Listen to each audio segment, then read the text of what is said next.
Mama, baba, jambo yenu. Tunashukuru tena kwa kuweza kupatia nafasi juu ya kuzungumza neno lake. Na mbariki mtumishi wa Mungu, ananikumbusha maneno mengi zaidi. Mshinga tena. Lakini ashikosee, ananikumbusha, unaona jina yangu ni jina ya ngambo ya mama. Ni jina ya ngambo kwa mama. Mama jwari nipangaka. Ni jina ya ngambo yangu mwanamke. Mshinga Pelemba. Sasa baba yangu sawa vile jina iko ya kwake. Na kukumbuka kaka ni deuxième primaire. Yeye anaanza kujitia paka yeye Mshinga Tremba. Sasa mtumishi wa Mungu na yeye ashikosea anaenda Mshinga Tremba. Bwana anaenda pamoja na baba. Haya. Tunabariki Mungu kabisa. Bwana Yesu asifiwe. Bwana Yesu asifiwe. Asante kabisa. Nashukuru wazazi yangu, wazee na watumishi kwa kuweza kuendelea tena kuweka confiance ndani yangu. Haina kwamba tunajua zaidi au tunakuwa watakatifu zaidi, lakini ni kwa kutaka tu kwake Mungu. Na kuwa na furaha sana ya kusimama mbele yenu kusema kwa upande wa Mungu, kwa sababu ni neno lake takatifu. Hivi hakuna ule anashirika kama kulia. Sisi sote tunapaswa kuwa na furaha wakati tunapokelea neno lake Mungu. Sitakwenda wakati zaidi, napenda zaidi tuendelee tuzungumzie maandiko matakatifu. Kishina chetu cha leo ni hekima ya kweli. Hekima ya kweli. Wakati mtumishi wa Mungu alisimama na kusema nitafundisha hii juma, mara moja roho ya Mungu ikanizungumzia semezea hekima. Niliangalia katika kamusi ama dictionnaire juu ya hekima, sagesse. Kamusi nyingine inasema prudence ama uangalifu. Sagesse haina pamoja na akili. Akili ni intelligence.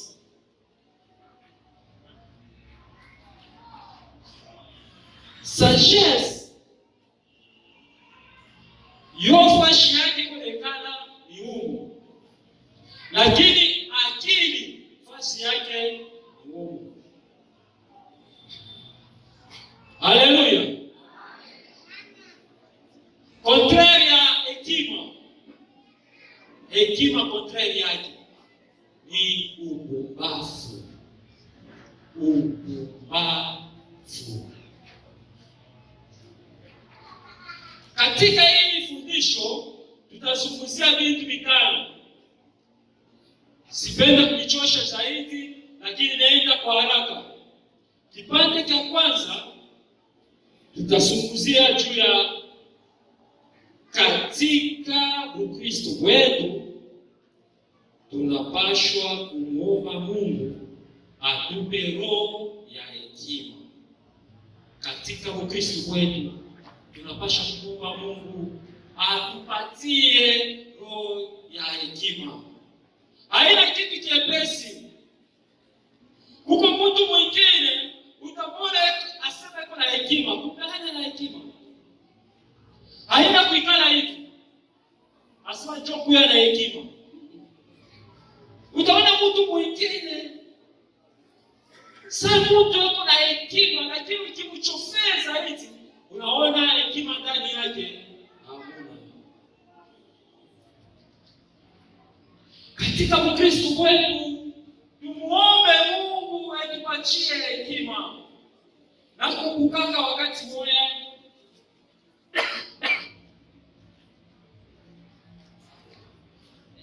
mtoto yangu Manuela yuko katikati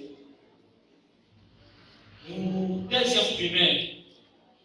Mimi namuonesha sema tu mtoto ule,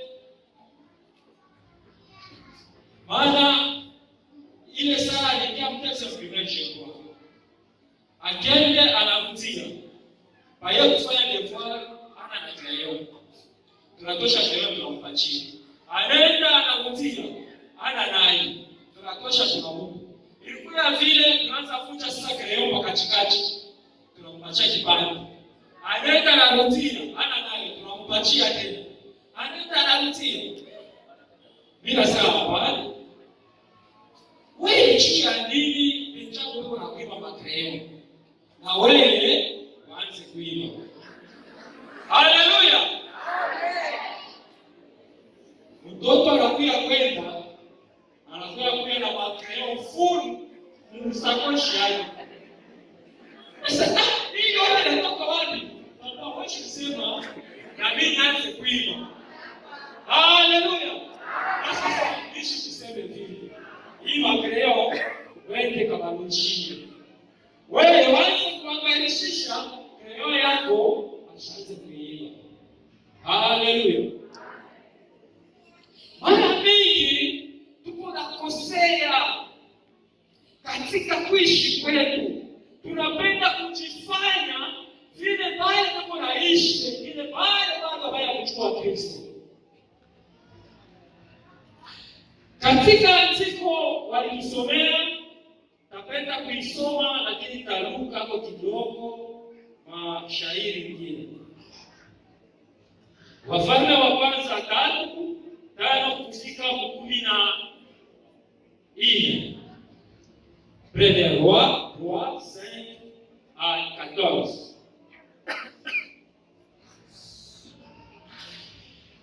Na huko Gideoni Bwana akamtokea Sulemani katika ndoto ya usiku. Mungu akamwambia, omba utakalo nikupe. Kwa hiyo nikupe mimi, kwa hiyo nipe mimi mtumwa wako moyo wa adili, ni wa hudumu watu wako na kupanua mema na mabaya.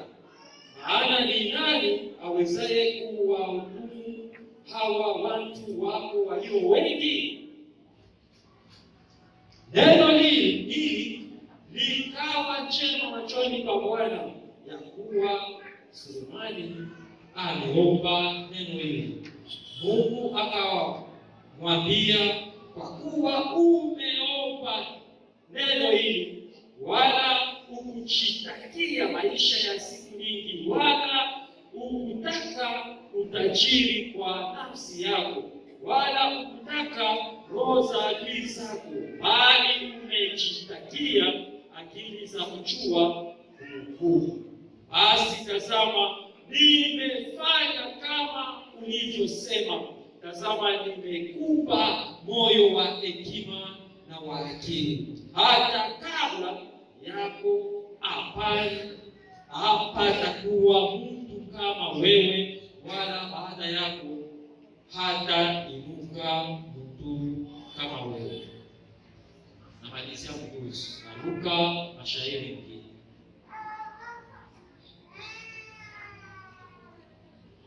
Hapa tunaona ni Sulemani ama Salomo wakati alipopiana kiti cha ufalme. Katika mji wa Yerusalemu bado ilikuwa haijajengwa hekalu juu ya kutoa sadaka. Lakini hapa Salomono yeye aliondoka Yerusalemu kusudi enda akamtolewe Mungu sadaka. Sasa katika njia wakati alichoka na lala, Mungu akampokea katika ndoto. Haleluya! Mara nyingi tumekalaka tuko na meuna mandoto kwamba sisi wafera Kristo mandoto sisi Mungu yeye ni Mungu anazungumzaka na mtu katika namna yote. Yeye anapenda kuzungumza na Mungu. Hapa ni Mungu anazungumza na Salomo katika ndoto. Biblia inaonyesha katika ndoto anamuonesha omba neno lile utakalo nami nitakupa. Salomo ashikuchua hata kuomba. Mwangalie vizuri. Salomo anasema unipatie akili. Salomo ashikuombe hekima. Haleluya! Ashikuombe hekima. Lakini Salomo anaomba akili. Mungu kama vile Mungu Baba anajua mafikiri yetu. Haleluya! Mungu kama vile Mungu anajua mafikiri yetu. Yeye alielewa kwa haraka. Nisema Salomo anaomba nini? Hekima. Haleluya! Waroma 8:6 inasema nini? Hata kuomba tujue. Hata kuomba tufanye nini? Hatujue, lakini roho ya Mungu inatengeneza maombi yetu na kupeleka mbele ya macho ya Mungu. Salomo wakati alipoomba, yeye akaomba akili. Lakini mwangalie vizuri verse 12. Basi tazama, nimefanya kama ulivyosema. Tazama, nimekupa moyo wa hekima na wa akili. Haleluya! Mkiangalia kule juu verse 9, Salomo aliomba ni akili. Yeye aliomba akili, lakini Mungu anaangalia asema huyu anahitaji hekima na kupatia hekima na akili. Na hapa hakutakuwa mtu unatenganishwa na wewe. Hata baada yako hakutakuwa unatakayelinganishwa na wewe. Hata na ile wewe uiombe, kwa sababu kuombe utajiri, au kuombe heshima, au kuombe nini Mungu nikuue maadui zako. Lakini wewe unaomba hekima, mimi nakupatia hekima, hata na utajiri pia. Haleluya! Nimekupa utajiri, nimekupa heshima. Sisi tuseme mbele ya macho ya Mungu kile kinachokukosa, kile tunahitaji zaidi. Hekima katika Mkristo wetu tunapaswa kuwa nayo, tunapaswa kuomba Mungu. Huko naona mara kwa mara tuko naanguka hata katika dhambi kusudi ya kukosewa hekima. Kuna vitu vingine ni hekima tu ndani yetu itatufanyisha sisi kutofanya dhambi, lakini kwa sababu hatuna na hekima tumeendelea kumkosea Mungu. Kitu cha pili, Mungu atupe roho ya hekima kusudi tumjue Mungu. Yeye atupatie roho ya hekima kusudi tumjue. Efeso 1:16, Efeso 1:16 tutafika 19. Siachi kutoa shukrani kwa ajili yenu nikiwakumbuka katika maombi zangu, Mungu wa baba wetu Yesu Kristo, Baba wa utukufu, awape nini roho ya hekima na ya ufunuo katika kumjua yeye. Macho ya mioyo yenu yatiwe nuru, mjue tumaini la mwito wake jinsi ilivyo, na utajiri wa utukufu wa urithi wake katika watakatifu jinsi ulivyo, na ubora wa ukuu wa uweza wake ndani yetu tuaminio jinsi ulivyo, kwa kadiri ya utendaji wa nguvu za uweza wake. Hapa ndipo eko naombea, anaonyesha kumkanda ya Efeso, waandiko wa Efeso. Asema niko na niombea Mungu nipatie roho ya hekima ufikie kumjua. Ufikie kumjua. Kama mnaona watu wale bado hawayaamini, bado hawayakuwa na hekima, hawayafikia kumjua Mungu. Lakini sisi bado tunakuwa na hekima, tunamwamini Kristo. Tunamwamini Kristo kwa sababu anaweka ndani yetu hekima. Paulo naye anamwandikia watu wa Efeso, asema niko na niombea Mungu anipatie roho ya hekima kusudi mfikie kumjua. Mfikie kumjua Kristo. Maana niko naona katika maneno yote juu ya kumjua Kristo, tunapaswa kuomba Mungu. Tujue Mungu anapenda nini katika maisha yetu. Mungu anapenda kufanya nini?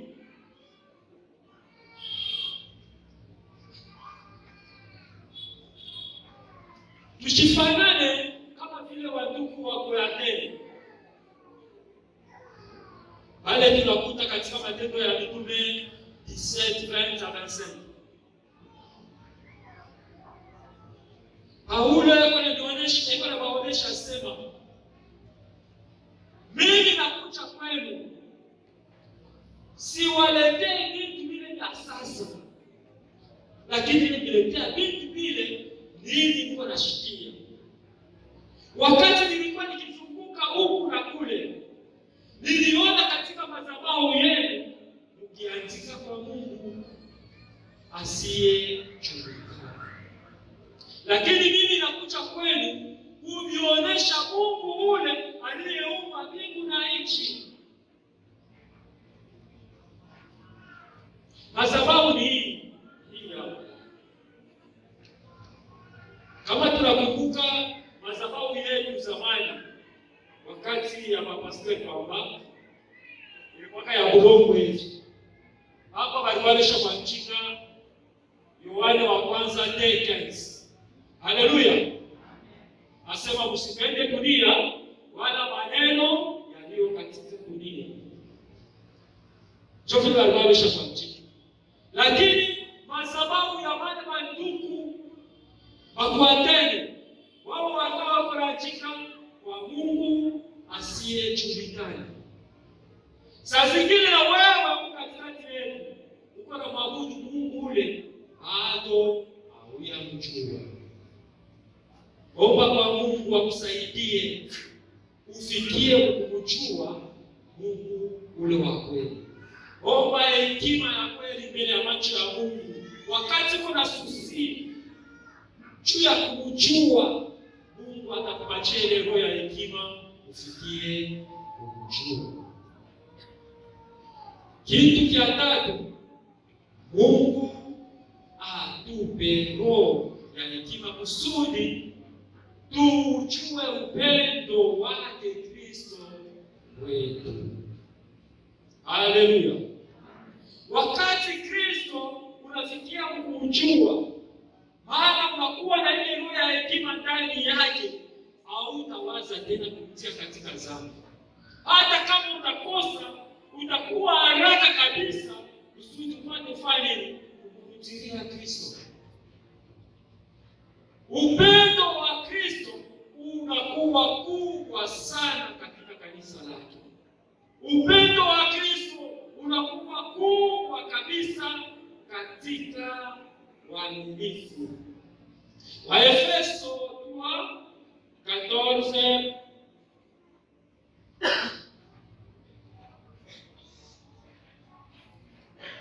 kasoma Waefeso 14 kafika 19.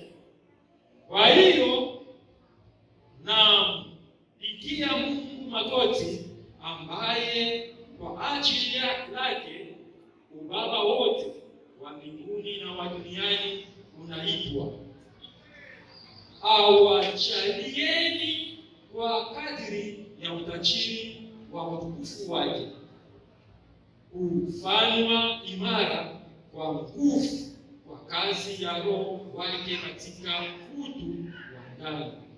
Kristo akae mioyoni mwenu kwa imani, mkiwa na shina na msingi katika upendo, ili mpate kufahamu pamoja na watakatifu wote jinsi ulivyo upana na urefu na kimo na kina, na kujua upendo wake Kristo upitao ufahamu, kwa jinsi ulivyo wingi, mpate kutimilika kwa utimilifu wote wa Mungu. Haleluya. Paul anasema hapa, niko nampigia Mungu asante, niko nampigia Mungu magoti kusudi yeye afikie kumjulisha nini wandugu wa Efeso, muyue urefu, upana, kina, hata chini zaidi, kujua ukubwa wa upendo wa Kristo kwetu. Maana kwa urefu, kwa unene, kwa kina zaidi, kujua upendo wa Kristo kwetu. Maana Paulo hapa alipenda kuonyesha sema upendo wa Kristo katika kanisa lake unakuwa ni mkubwa zaidi. Hatuwezi hata kumezire, maana unakuwa ni upendo mkubwa zaidi. Haleluya. Upendo wa Kristo. Sisi wa Kristo tunapaswa kujua upendo wake. Ni upendo mkubwa. Wakati tunafikia kutambua upendo wa Kristo, ni hekima mbele ya macho ya Mungu. Wakati mtu eko na beua upendo wa Kristo, maana ule mtu ni mpumbavu mbele ya macho ya Mungu, kwa sababu hawezi kupata wokovu kwa njia nyingine kama vile Biblia inaonyesha. Wokovu unapatikana tu katika Bwana wetu Yesu Kristo. Maana mtu ule wowote bado ashia kujua Kristo, bado ashia kuamini Kristo, yeye hana hekima na atapotea kama akifa bila kumwamini Kristo. Maana ule anayemwamini Kristo anakuwa na hekima. Kitu kingine, Mungu atupe roho ya hekima kusudi tuijue kuhesabu siku zetu za kuishi. kuishi. Tunapaswa kumwomba Mungu hekima kusudi tufikie kuijua siku yetu ya kuishi huku chini duniani. Wakati Mungu alionyesha Adamu, asema wewe kwa sababu unafanya hili utakufa, wewe ni mavumbi, utakutia katika mavumbi. Lakini ndani ya Adamu Mungu asikondoshe mwenye tumaini ya kuishi milele. Na ni hili tumaini iko hata sasa, sisi tunakuwa na tumaini ya kuishi milele. Ndio kwa maana utaona mtu hata kama anaseka zaidi, hebu mpaka na tumaini, anashikia hapa na hapa, ichapokuwa saa zingine ni kusema unakuletea ile magonjwa, unashikia kupeleke huko hospitali. Kwa sababu kuna nini? Kuna tumaini ya kuendelea kuishi milele. Zaburi 90 itakuwa kusuri katika manyumba yetu tusome tu Zaburi 90, sika mtuzi. Lakini karuka nasoma Zaburi 90, kaanza mkate kisha karuka kasoma wite na tuzi. Zaburi 90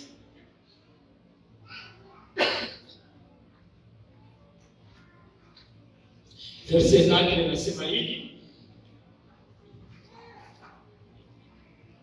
maana miaka elfu machoni pako ni kama siku ya jana ikisha kupita, na kama kesho na usiku. Mwita umeyaweka maovu yetu mbele yako, siri zetu katika mwanga wa uso wako. Maana siku zetu zote zimepita katika hasira yako. Tumekuwesha miaka yetu kama kitu. Siku za miaka yetu ni miaka 70,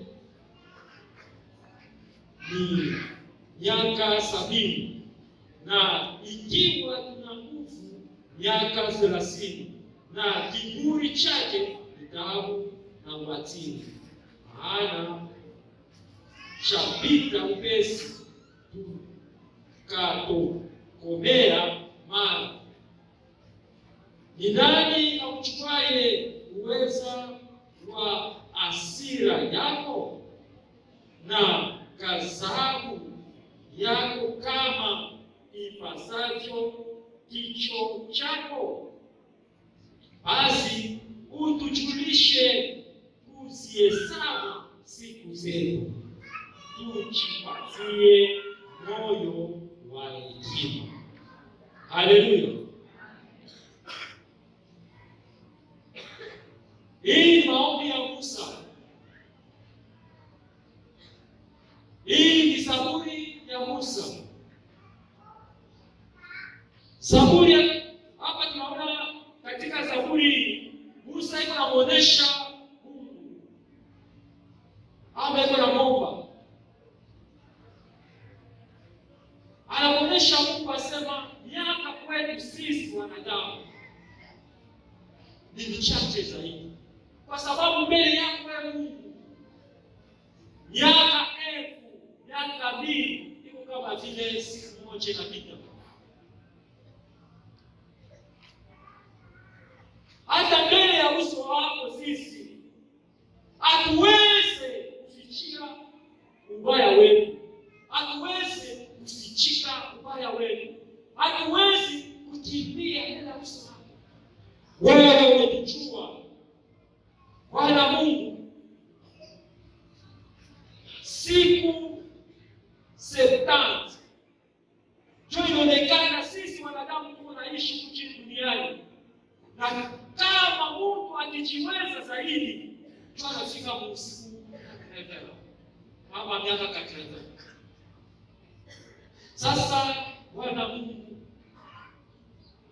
utupatie moyo ya hekima tufikie tufikie kuhesabu vizuri miaka yetu.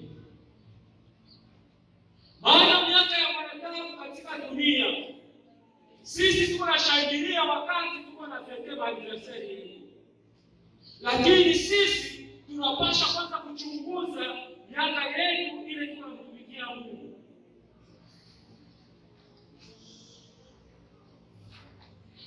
Siku zetu siku naisha siku kwa siku. Leo hapa ikisha siku moja inatoka, miaka yetu ya kuishi chini duniani.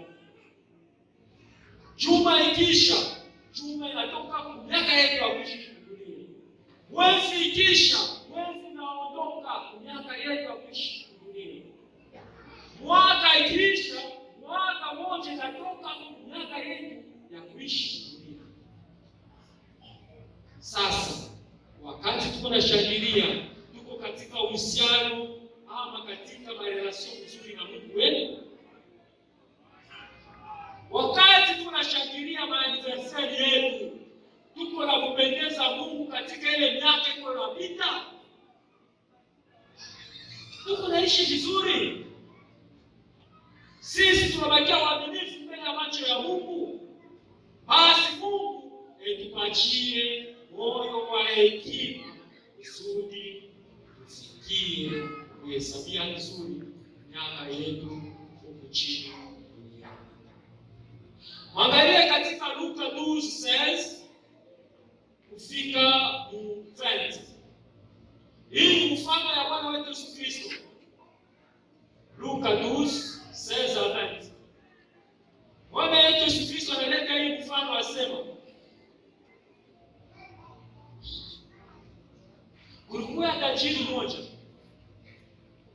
analima mashamba yake, anapata chakula nyingi, na wakati anapata ile chakula akaonesha sasa nafsi yake, nimepata chakula, basi hivi hata nafasi ya kuweka hii chakula inakuwa kama vile kidogo.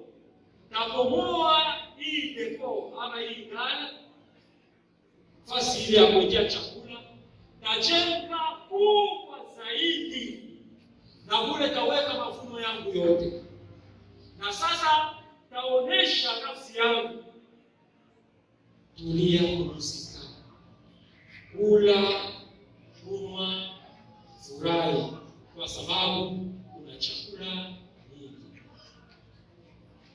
Verset 20, Bwana wetu Yesu Kristo anatuonyesha katika ile mfano, asema Mungu akamwambia, mpumbavu wewe, usiku huu wa leo wanataka roho yako, na vitu ulivyojiwekea tayari vitakuwa vya nani? Leo hii wewe utakufa, na bila ushakuweka itakuwa nani? Na kwetu sisi hatuna na matumaini yoyote ndani ya neno la Mungu, lakini tuko naweka matumaini yetu yote ndani yetu.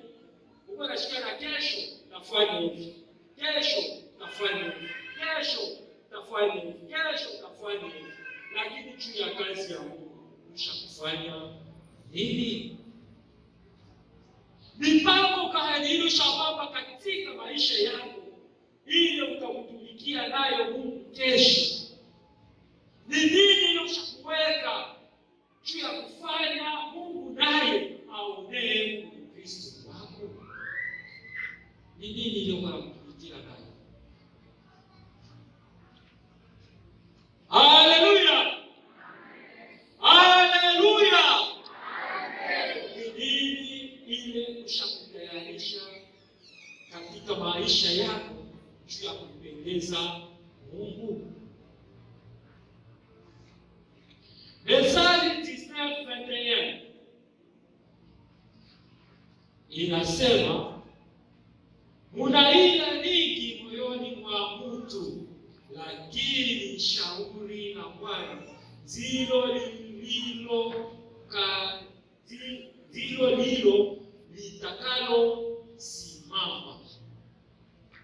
katika moyo wa mtu unakuwa maproje ya mingi. Methali 19:21.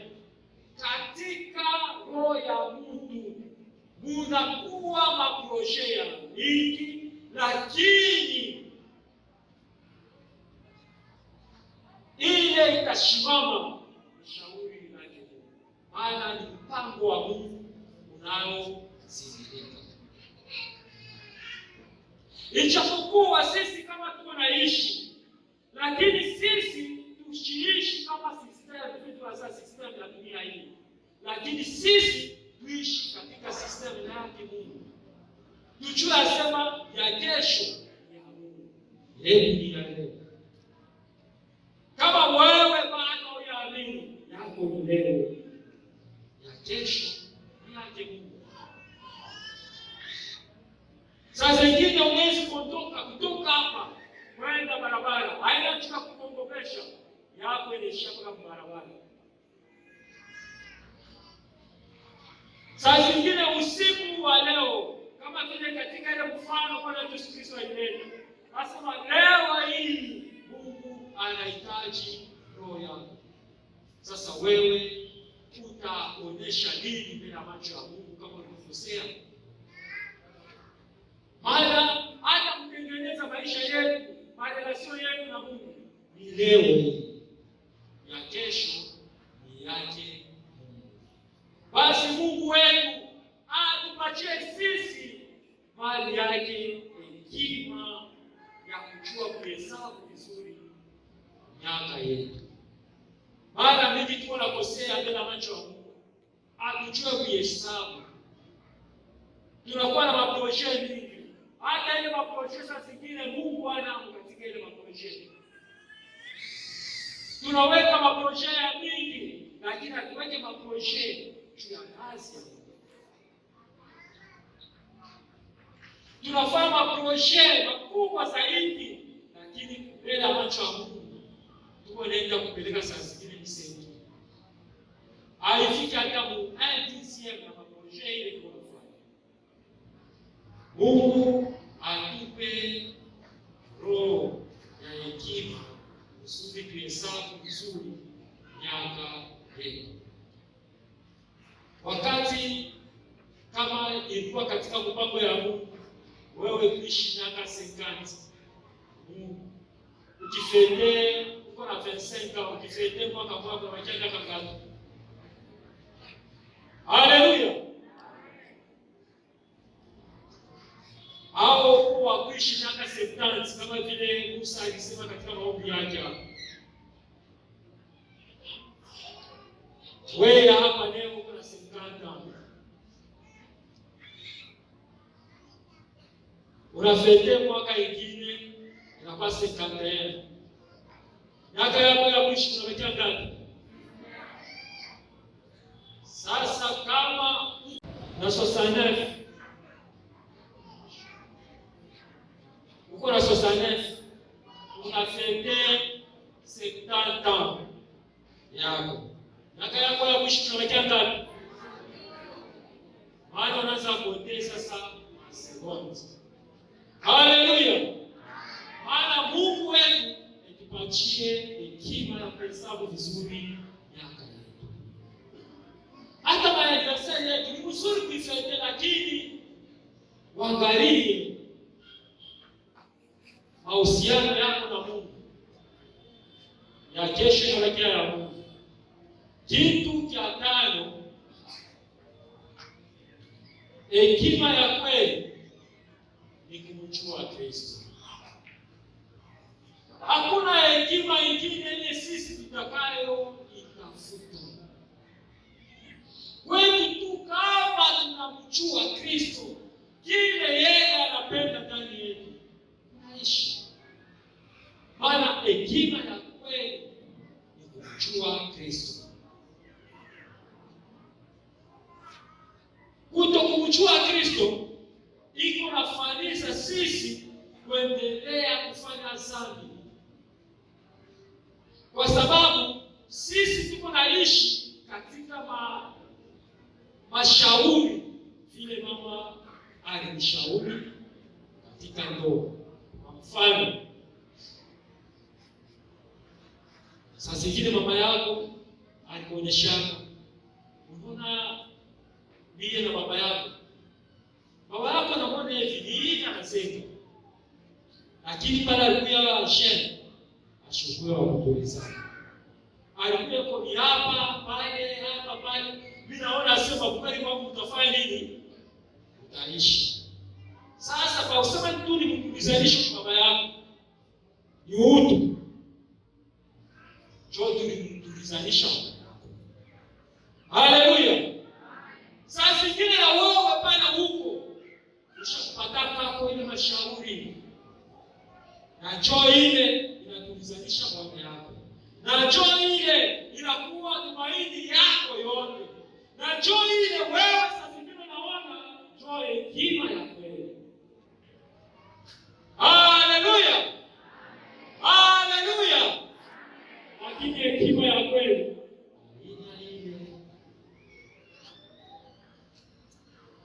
dunia inakuwa na mambo yake mengi. Ingine huko naona kwa shehe asema kama aufute bali hauna kile, inapasha kufuta hapo na bali juu kuya kile.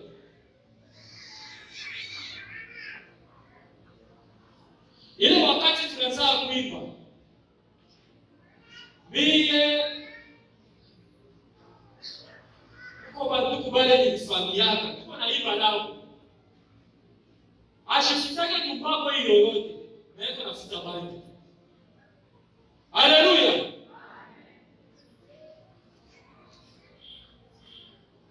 Ashifute tumbako ingine lakini iko nafuta bali, na hiyo inaonekana asema jo vile anapasha kuishi jo clear, lakini ile clear bila macho ya Mungu nini? Hekima ya kweli ni kumjua Kristo. Baada ikaleta solution katika maisha yake. Ulevi hainasema njoo hekima. Wishi hainasema njoo hekima. Chuki hainasema njoo hekima. Hii chumba tunaona tu kabadilika kubwa. Kama ukiingia mwile yote utaona ni nini? Chuki. Haleluya. Chuki. Unenda kaka Mungu chako mipanda. Hata kama ile post yeye kwa hapo mamtoshe, wewe abasa kuweka. Katikati yetu tena kuna mama mengine mcheke akifanya kwa kikwembe. Njoma batape. Neema. Mtu ule saa zingine kaka kikwembe pala nikafana. Nikuajisie maisha yake. Unaona tu ni neema. Saa zingine wewe unikasirika.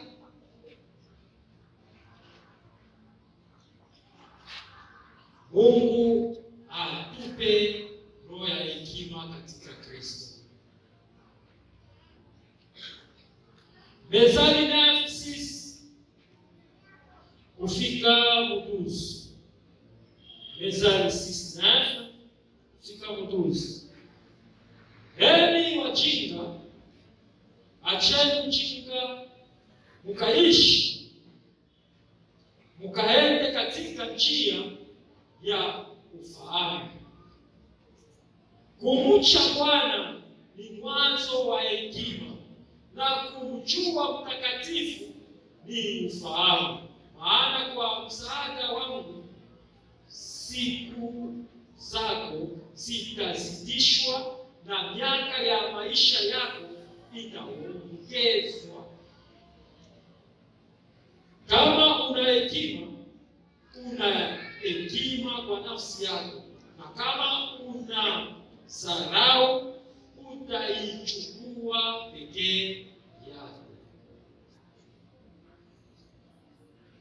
Methali ya Solomoni tunaona hapa, asema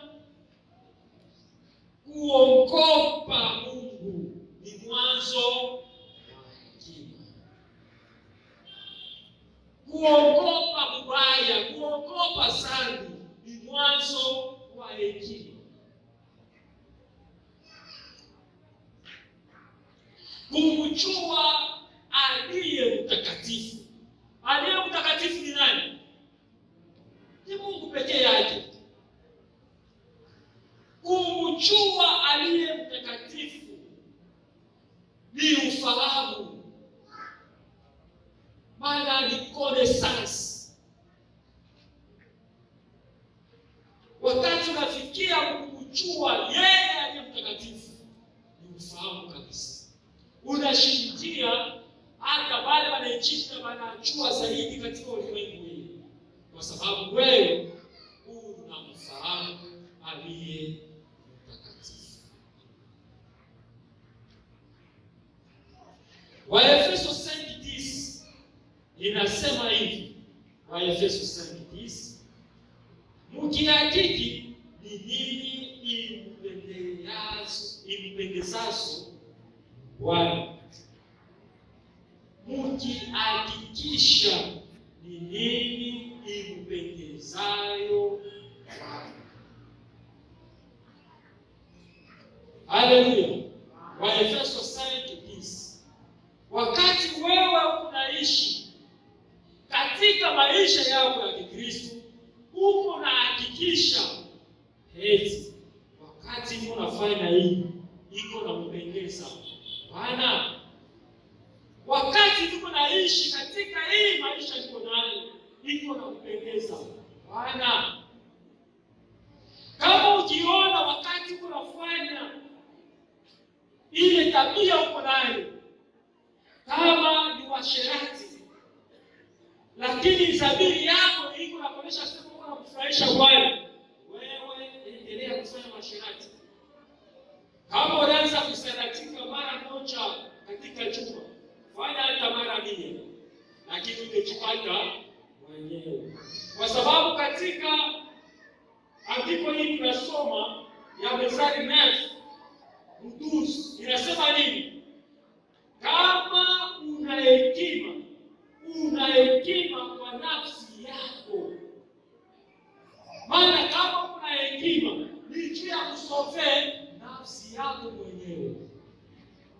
Lakini kama unaisarau mwenyewe, chukula tena mkeenda, aina unalikuonesha sema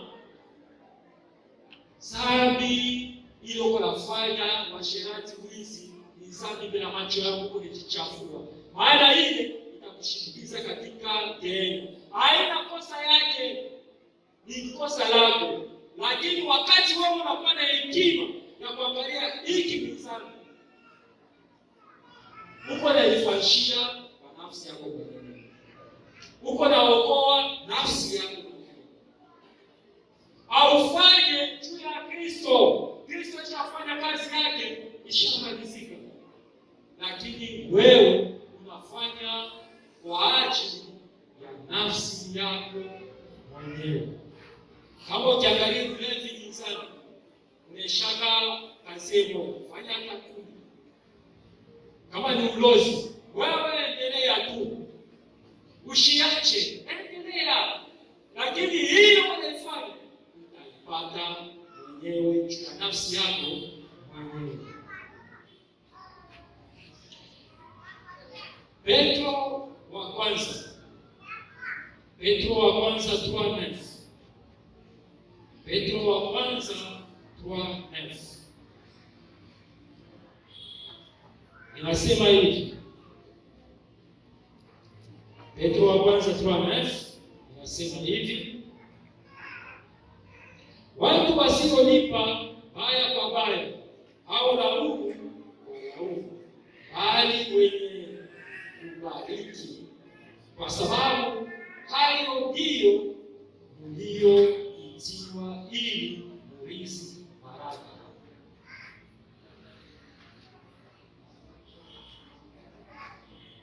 Mtume Petro hapa anasema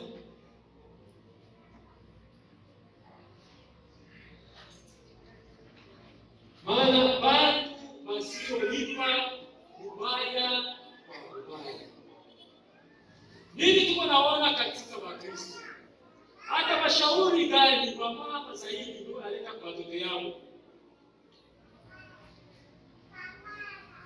Wakati anakushimama na wewe ushimame.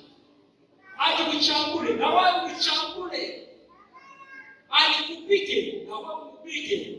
Hata masomo. Nani akupike? Kesho na wewe ukapike. Haleluya. Aina vile mama wengine wanafanya.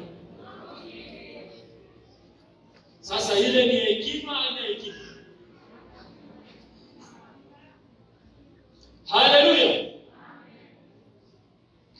Tuwaweke watoto wetu katika hekima ya Mungu. Aina sasa mtoto kwa kutia besha kupa biki. Ukucha kudepo. Na wewe uende kanele mabiki. Haleluya. Na wewe uende kafanye hivi. Maana sisi tuko katika dunia, lakini sisi hatuishi kama vile wale wa dunia bado hawajamjua Kristo. Sisi hatuna pale cha kulipisha kisasi. Huko nakuta kama mwingine, tuko naona mtulivu ni huu mkanisa. Lakini wakati sasa ingine unamkuta ile kwa kutosha mtimo yake, utashinda saa zingine msipotee mashikio yako. Utashinda saa zingine kushindwa pale. Njoo mama huyo ni baba. Njoo Kristo huyo. Bwana shia kunionea. Unawajia sababu Kristo kwa ni pamilomo. Chimu Kristo kwa ni mule ndani ya roho. Sasa mule ndani ya roho ndio mule unatoka na hilo unasema. Maana ushakujichafua wewe mwenyewe katika moyo. Sasa sisi kama vile wa Kristo tutafanya nini? Maana katika mafundisho hii ni kwetu sisi kumrudilia Mungu, kumulilia Mungu, kile kinakosa ndani yetu tumuoneshe Mungu, utupatie na sisi roho ya hekima. Basi Bwana Mungu tupatie hekima katika huduma yetu. Bwana Mungu akupatie wewe hekima katika kusema kwako. Bwana Mungu akupe hekima hata katika uimbaji. Huko naona Mungu eko naimba miaka na miaka, ashabatilika. Sababu anafanya anakosewa hekima. Huko naona mtu eko naomba miaka na miaka, anatoka na lugha. Lakini ukimkute katika ulevi. Yaani ulevi. Unashika saa zingine anasema kusema mesha kuachika ni ulevi, lakini huwa haachi. Lakini hawezi kufikia tu kulewa wakati ya uyakunywa. Ni kama vile chakula wakati uko nakula, maana hawezi kufikia kama kufanya ulafi, lakini dhamiri yako itaonyesha chakula hili nakula nafanya nini? Lakini katika ulevi, kwa sababu shamba moja na wakia tu ni ulevi, wakati mtu kuna kuna ni chole zike. Mbona utaendelea kulewa? Uko nakuta mtu mwingine saa zingine anajikuta mbele ya bashishi. Eko na rezo. Juu saa zingine ana na hekima, anashinda kujitetea mwenyewe. Anaingia mkasa. Anaingia kubizo. Nasi saa zingine tuna kukosa hekima. Tuko nafikia kwa katika sana. Mathayo 7:26, Mathayo 7:26, Mathayo 7:26 inasema hivi: na kila alisikiayo hayo maneno yangu asiyafanye atafananishwa na mtu mpumbavu aliyejenga nyumba yake juu ya mwamba. Hii ni kusema Bwana wetu Yesu Kristo, haina kusema kwa au kusema kwa wazee ule kunashikia maneno kama haya, yeye ashiyakubitishe, maana anafanana na mtu mpumbavu aliyejenga nyumba yake juu ya mwamba. Na wakati mvua kubwa ilipopiga, nyumba ilifanya nini? Ilipomoka yote. Basi Mungu wetu abariki neno lake.